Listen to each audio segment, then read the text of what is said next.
Kryetari i komunës së Strugës Ramiz Merko i shpëtoi burgut edhe në rastin për emrimet e paligjshme në shkolla, gjykata e dënoi vetëm me gjob në të holla. Prokuroria kërkon paraburgim efektiv për ish-drejtorët e klinikës së onkologjisë Nino Vasev dhe Nehat Nuhi në vend të arrestit shtëpiak. Qeverisë thotë se po zhvillon bisedime me sindikatat për heqjen e kontributeve për gazetarët.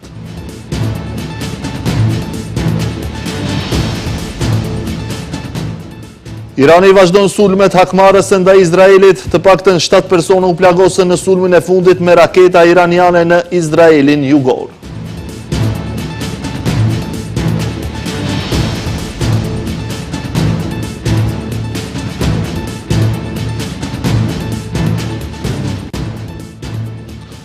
Përshëndetje shikues të nderuar të televizionit Shenja, jemi me lajmet. Kryetari i komunës së Strugës Ramiz Merko, i cili është edhe në listën e zezë amerikane, ka marrë sot një dënim me gjob për emrimin e paligjshëm të drejtorëve të disa shkollave. Vendimi i sotshëm është i ngjajshëm me vendimet e mëparshme për blerjen dhe keqpërdorimin e veturave zyrtare. Prokuroria njoftoi se më njëherë do të apelojë vendimin pasi nuk është të kënaqur me këto vendime të lehta. As në rastin e emrimit të paligjshëm të drejtorëve të disa shkollave, kryetari i komunës së Strugës Ramiz Merko nuk u dënua me dënim me burg, por me një gjop prej 10.000 eurosh. Një sikur nuk ishte dënuar as në rastin e blerjes së veturës luksoze në vlerë prej 67.000 eurosh dhe për blerjen e 3 automjeteve tjera në vlerë prej 114.000 eurosh, në mungesë të provave të mjaftueshme. Pikërisht për faktin se Merko nuk kishte dënime paraprake, u mor si rrethan lehtësuese nga gjykata për dënim më të lehtë në rastin me shkollat.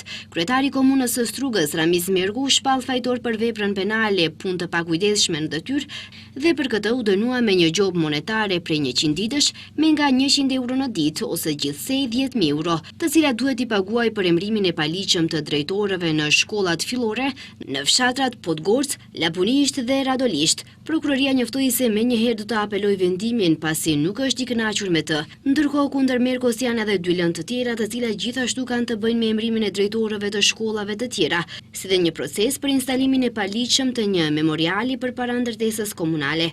Vendimin për shkollat për Merkon e shpalli i njëjti gjykatës që vendosi edhe për blerjen e veturës luksoze. Prokurorët po kërkojnë që ish-drejtorëve të klinikës së onkologjisë Nino Vasev dhe Nehat Nuhi të shqiptohet masa e paraburgimit efektiv në vend të arrestit shtëpiak. Prokuroria Fatime Fetaj deklaroi se masa e paraburgimit paraqet një garanci të mjaftueshme për të siguruar praninë e Vasevit dhe zhvillimin e suksesshëm të procedurës penale. Ndërkohë, i akuzuari Nino Vasev tha se po kërkon një gjykim të drejtë dhe të mbrohet në liri. Gjykata e apelit në Shkup sot ka mbajtur seancë publike pas ankesave të paraqitura nga Prokuroria Themelore Publike kundër vendimeve të gjykatës penale për caktimin e arrestit shtëpiak për ish-drejtorët e klinikës së onkologjisë Nino Vasev dhe Nehat Nuhi, të dyshuar për rastin onkologjia. Prokuroria e Prokurorisë së Lartë në Shkup Fatime Fetaj ka kërkuar që Nino Vasevit i caktohet paraburgim efektiv në vend të arrestit shtëpiak. Ajo thotë se hetimi mund të vazhdojë vetëm nëse Vasev është pas hekurave. Qendrimi i Prokurorisë së Lartë Publike të Shkupit është se në këtë fazë të procedurës, duke marrë parasysh të gjitha rrethanat që lidhen me veprat penale me të cilat ngarkohet i dyshuari, masa e paraburgimit paraqet një garanci të mjaftueshme për të siguruar praninë e Nino Vasevit dhe zhvillimin e suksesshëm të procedurës penale. Gjykatësja Vesna Dimishkova, duke sqaruar rastin, tha se gjykata themelore ka urdhëruar masën e arrestit shtëpiak për një periudhë prej 30 ditësh, duke pasur parasysh se prania e të pandehurit mund të sigurohet me arrest shtëpiak, duke pasur parasysh se ai është pensionist 64 vjeçar, baba i 2 fëmijëve dhe nuk ka dënime të mëparshme. I akuzuari Nino Vasev tha se po kërkon një gjykim të drejtë dhe të mbrohet në liri. Ne kërkojmë një gjykim të drejtë dhe heqjen e masës për të siguruar disponueshmërinë. Ne duam të mbrohemi në liri. Për rastin onkologjia, Prokuroria Themelore Publike ka ngritur 2 akt akuza që përfshin 2 ish-drejtorët e klinikës dhe 4 onkolog. Ish-drejtori i klinikës së onkologjisë Nino Vasev akuzohet për keqpërdorim të detyrës zyrtare, mashtrim në detyrë dhe përvetësim në detyrë. Shumica e veprimeve, siç kishin njoftuar aso kohe nga prokuroria, u kryen nga i akuzuari i parë Vasev në cilësinë e tij si drejtor zyrtar dhe i akuzuari i dytë, drejtori organizativ në bashkëpunim midis viteve 2018 dhe 2022. Të dy akuzohen për një krim të vazhdueshëm, mashtrim në detyrë. Të akuzuarit për vrasjen e Vanjas dhe Pançes kanë dhënë sot fjalën e tyre përfundimtare. Velibor Manev dhe Vlatko Keshishev kanë deklaruar se janë manipuluar nga Lupço Palevski për të kryer këtë krim monstruos. Ndërkohë, Palevski, i cili është i akuzuar kryesori, ka akuzuar të dy të akuzuarit tjerë për vrasjen. Më falni që dola të jem një budalla i madh, një budalla naiv, që jam manipuluar nga një njeri që e kam dhënë shpirtin për të. Këto ishin fjalët përfundimtare nga njëri prej të akuzuarve për vrasjen e Vanjas dhe Pançes, Velibor Manev, referuar të akuzuarit kryesor të rastit Lupço Palevskit, nga i cili tha se ka përjetuar çgënjimin më të madh. Ai edhe sot theksoi se Palevski u ka thënë për një plan rrëmbimi të një gruaje, nga e cila do të kërkonin para dhe më pas do ta lëshonin, dhe se nuk ju është thënë në asnjë moment plani për vrasje. Ai u shpreh se është manipuluar dhe kërcënuar me jetë ai personalisht dhe familja e tij nga ana e Palevskit, dhe se tani ndjen turp, pendes dhe dhimbje të rëndë shpirtërore.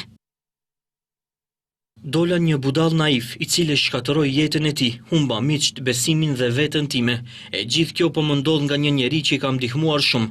Tani mbetet vetëm të dëgjoj edhe dënimin për veprën që më ngarkohet dhe me turpin, pendesën dhe dhimbjen shpirtërore, të mendoj për 1 milion përgjigje e pyetjeve të papërgjigjura. Më falni që dola aq budalla. I penduar se e ka dëgjuar Lupço Palevski në shpreh dhe i akuzuari tjetër Vlatko Keshishev, tha se ka qenë i pranishëm në të dyja vrasjet. Pendohem shumë që e kam dëgjuar Pallçon pa menduar, i kam besuar shumë, nuk po e sulmoj, po tregoj se si ndjehem, kam qenë i dëgjueshëm, pa e ditur dhe pa pasur për qëllim vrasjen. E kam ditur, kam dëgjuar sepse nga 24 orë isha aty, se bëhe fjalë për rrëmbim dhe për zhvatje, dhe jo për raste tragjike që ndodhen. Babai i Vanjas në fjalët përfundimtare kërkoi nga Pallço të tregojë se pse ka vrarë vajzën e tij. Njëri nga të akuzuarit Palevski si një person që i ka përgjigjet e të gjitha pyetjeve, pikërisht për këtë dhe jo vetëm nga këto arsye, i drejtohen Palevskit. Le të zgjohet dhe të tregoj jo me orë të tëra, por me 2 fjali, ta tregoj të vërtetën, përse është vrarë Vanja ime. Manev është organizator, Videvski është vrasësi dhe Keshishev ka qenë roja. Këto janë fajtorët e grabitjeve dhe vrasjeve të Vanjas dhe Pançes sipas Palevskit. Do ta respektoj dëshirën e të akuzuarit Aleksandar Gjorçevski që të përgjigjem pse u vra një fëmijë pafajshëm, Vanja Gjorçevska e tij, por nuk mund ta bëj këtë brenda 2 minutash. Ky është fjalimi im i fundit publik në lidhje me vrasjen e vajzës së tij, dhe ai do duhet të dëgjoj, sepse fjalia ime përfundimtare përfundon pikërisht me pse u vra ajo, kush e vrau atë. Avokati Jovica Strashevski kërkoi nga gjykata që ta lirojë Lupço Palevski nga akuzat për vrasjen e Vanja Gjorçevskës dhe Pançes Zhezhoskit, sepse sipas tij, në asnjë provë nuk është dëshmuar që Palevski të ketë lidhje me këtë rast. Tani fjala e fundit mbetet tek gjykata, e cila duhet të shpallë vendimin për të akuzuarit e vrasjes së dyfisht. Policia ka arrestuar Zoran Davitkovin, i punësuar në Bankën Popullore, të cilin e përmendi njëri prej të akuzuarve për vrasjen e Vanjas dhe Pançes. Lupço Palevski ka kërkuar ta shpëtojë nga çanta në të cilën gjendej arma me të cilën dyshohet të jetë kryer vrasja. Pas fjalëve përfundimtare të Manev, policia me urdhër të prokurorisë ka privuar nga liria Davitkovin. Këtë detaj të historisë tragjike Manev sot e tha për herë të parë në gjykatë pasi rasti ka arritur në fund. Manev, duke treguar për këtë pjesë të historisë, tregoi se ishte Palevski, i cili ishte i lajmëruar nga kufiri me Turqinë dhe ja kishte thënë fjalët: "Lajmërohu tek Zorani dhe thuaj që atë që e ka marrë nga zyra ta shkatroj, ta hull diku ku nuk mundet të gjendet." Kryeministri Mickoski ka premtuar më herët shfuqizimin e kontributeve për gazetarët dhe punonjësit mediatik si një masë për lehtësimin e funksionimit të mediave. Për këtë çështje, televizioni Shenja e pyeti sot zëdhënësën e qeverisë Maria Miteva. Ajo deklaroi se edhe për këtë çështje janë duke bërë diskutime me sindikatat. Ajo ka theksuar se janë duke u angazhuar për rregullimin në fushën e medias dhe për këtë ka përmendur ligjin për mediat online. Shfuqizimi i kontributeve për gazetarët dhe punonjësit mediatik ishte një nga premtimet kryesore që kryeministri aktual Hristijan Mickoski e dha gjatë fushatës parazgjedhore edhe atë e përsëriti disa herë në takimet që si lideri i opozitës i kishte me gazetarët. Aso kohe ai pati premtuar se me të ardhur në pushtet do të angazhohet për krijimin e një propozim ligji që do t'u lehtësonte funksionimin mediumeve, pa dallim qofshin ato media online, nacionale apo media të shkruara. Për këtë premtim televizioni Shenja sot e pyeti zëdhënësën e qeverisë Maria Miteva, e cila tha se janë në diskutim me sindikatat për mënyrën se si do ta realizojnë projektin e tillë.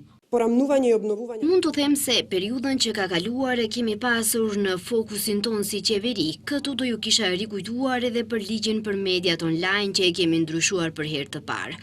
Por edhe kjo është një nga çështjet për të cilat diskutojmë me të gjitha sindikatat dhe besoj se së shpejti do të dalim me qëndrim zyrtar se si kjo do të realizohet. Ndonse e kishte dhënë si premtim heqjen e kontributeve për punonjësit mediatik, kryeministri Mickoski e kishte biseduar direkt këtë temë edhe me vetë gazetarët. Aso kohe, kryeministri aktual Mickoski kishte deklaruar se me këtë propozim mediat nuk do të lirohen vetëm nga kontributet e gazetarëve, por ligji do të vlejë edhe për të gjithë punonjësit e tjerë. Vonesat në procesin eurointegrues të shkaktuara nga qeveria kanë bërë që koalicioni opozitar Fronti Evropian të dalë me akuza për qeverinë duke vlerësuar se nuk po flasim më për një vonesë teknike, por po flasim për një rrëshqitje të rrezikshme historike nga rruga drejt Evropës në një rrugë drejt izolimit. Deputeti i Frontit Evropian Sali Murat ka thënë se Maqedonia e Veriut ka qenë dikur simboli i shpresës evropiane në Ballkan. Sipas tij, sot Republika e Maqedonisë së Veriut është bërë simbol i stagnimit. Thotë se negociatat me BE-n janë bllokuar dhe se ndryshimet kushtetuese kanë dështuar dhe për këtë institucionet heqtin e qytetarët e paguajnë çmimin. Kush punon kundër Evropës, punon kundër qytetarëve të këtij vendi, kush i bllokon ndryshimet, bllokon të ardhmen. Kush rrotullohet në vend, hub trenin e historisë, ka deklaruar Murat. Koalicioni shqiptar që është pjesë e qeverisë vlen ka njoftuar se në udhëheqjen e tyre për herë të parë ndërtohet interkoneksioni energjetik Tetov-Prizren, projekt strategjik që sipas tyre jo vetëm që lidh dy qytete shqiptare, por forcon identitetin energjetik, ekonominë dhe politik në rajon. Sipas Vlenit, nënshkrimi i memorandumit të bashkëpunimit mes MEPSOS dhe Kostit për ndërtimin e linjës interkonektive, Tetov-Prizren është një prej zhvillimeve më domethënëse të dekadës në fushën e energjisë. Ky projekt përfaqëson jo vetëm përmirësim të infrastrukturës, por një lidhje të fuqishme strategjike mes Maqedonisë së Veriut dhe Republikës së Kosovës. Fal përkushtimit dhe vizionit të drejtorit Burim Latifi, ky projekt kalon nga ideja në realizim konkret, kanë thënë nga Vlen.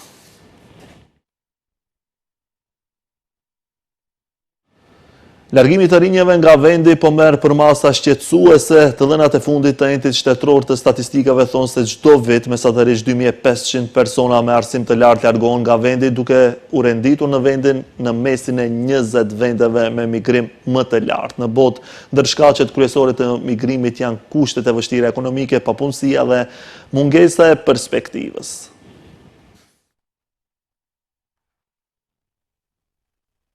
Dekadave të fundit, migrimi i popullit të Republikës së Maqedonisë së Veriut ka qenë vazhdimisht në rritje, ndërka që në ditët e sotme, vëllimi i tyre është më i lartë se kurrë. Ajo që bie në sy është fakti që personeli kualifikuar, të rinj të talentuar, po e braktisin vendin gjithnjë më shumë. Si zakonisht, kushtet e vështira ekonomike, papunësia dhe mungesa e perspektivës në vend i ka detyruar ata të orientohen drejt vendeve europiane. Sipas të dhënave të entit shtetëror të statistikave, numri i qytetarëve që kanë migruar jashtë vendit është shqetësues.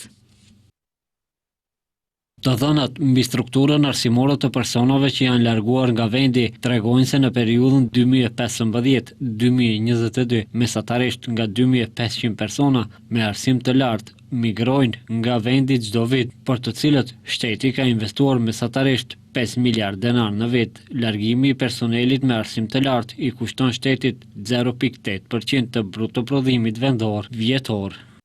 Analizat dhe raportet e entit shtetëror të statistikës thonë se emigrimi i kuadrove të kualifikuara paraqet sfidë serioze për vendin. Sipas të dhënave të marrën nga organizatat ndërkombëtare dhe vendet që kanë migruar, numri i qytetarëve që banojnë jashtë vendit po rritet me një ritëm të jashtëzakonshëm. Ky trend paraqet sfida serioze për vendin, duke përfshirë largimin e personelit me arsim të lartë dhe efektet e mundshme në ekonomi dhe shoqërinë në tërësi. Sipas raportit të Organizatës Ndërkombëtare të Migrimit për vitin 2020, Maqedonia e Veriut është rënditur në grupin elitar të 20 vendeve kryesore në botë me migrimin më të lartë jashtë vendit, ndërsa sipas vlerësimeve të Bankës Botërore, pothuajse 40% e stafit me arsim të lartë nga RMV është larguar nga vendi. Gjithashtu edhe sipas indeksit të ikjes së trurit i ekonomisë globale, Republika e Maqedonisë së Veriut rënditet e pesta nga 41 vende europiane, gjë që tregon qartë se vendi po përballet me një humbje të madhe të talenteve. Sipas këtyre të dhënave alarmante, ngjan që vendi ynë nuk po mund të gjejë mënyra strategjike për të luftuar fenomenin e migrimit të popullsisë. Shpenzimet minimale të një familje 4 antarëshe në Qershor janë rritur për 790 denar në krahasim me majin, tregojnë të dhënat të cilët i përgatiti Lidhja e Sindikatave të Maqedonisë. Sipas këtyre të dhënave, vlera e shportës minimale sindikale në Qershor ishte 1051 euro, ndërsa me banesë të marrë me qira prej 60 metra katror shkon në 1300 euro. Rritja prej 733 denar është kryesisht nga rritja e çmimeve të ushqimit dhe pijeve në krahasim me majin. Llogaritjet e LSM-s tregojnë se për ushqim dhe pije në Qershor një familje i nevojitëshin 23.167 denar.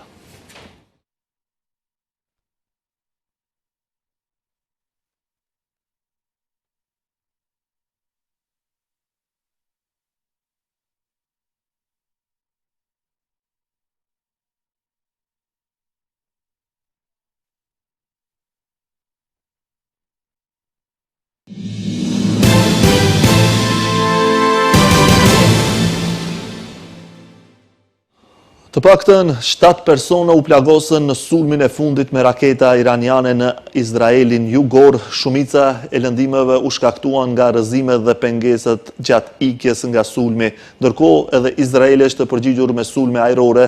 Në Gjenevë mbahet takimi ministrave të jashtëm të ashtu quajturit E3, Gjermania, Franca dhe Mbretëria e Bashkuar, të cilët diskutojnë të ardhmen e programit bërthamor iranian me homologun e tyre iranian. Aty pritet që të marrin pjesë edhe shefja e politikës së jashtme të BE-s Kaja Kallas. Ministri i jashtëm gjerman foli rreth kërcënimit që paraqet Irani, i cili prek jo vetëm Izraelin, por edhe vendet e tjera. Kancelari Merz ka marrë drejtimin dhe e ka bërë të qartë se rreziku buron nga Irani pasi ky vend po përpiqet të bëhet një fuqi bërthamore.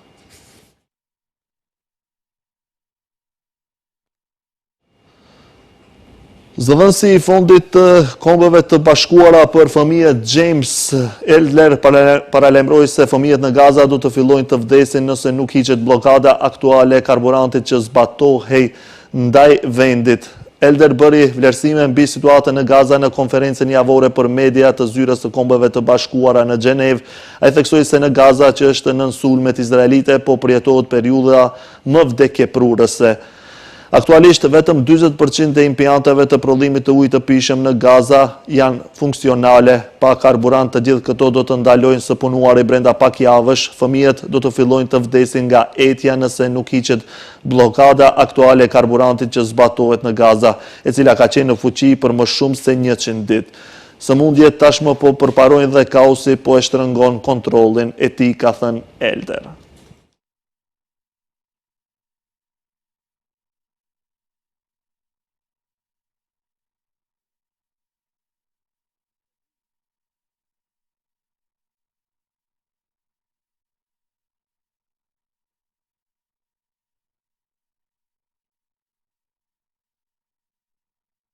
Ky ishte lajmi i fundit për këtë edicion informativ. Faleminderit për vëmendjen. Bashkë mirupafshim.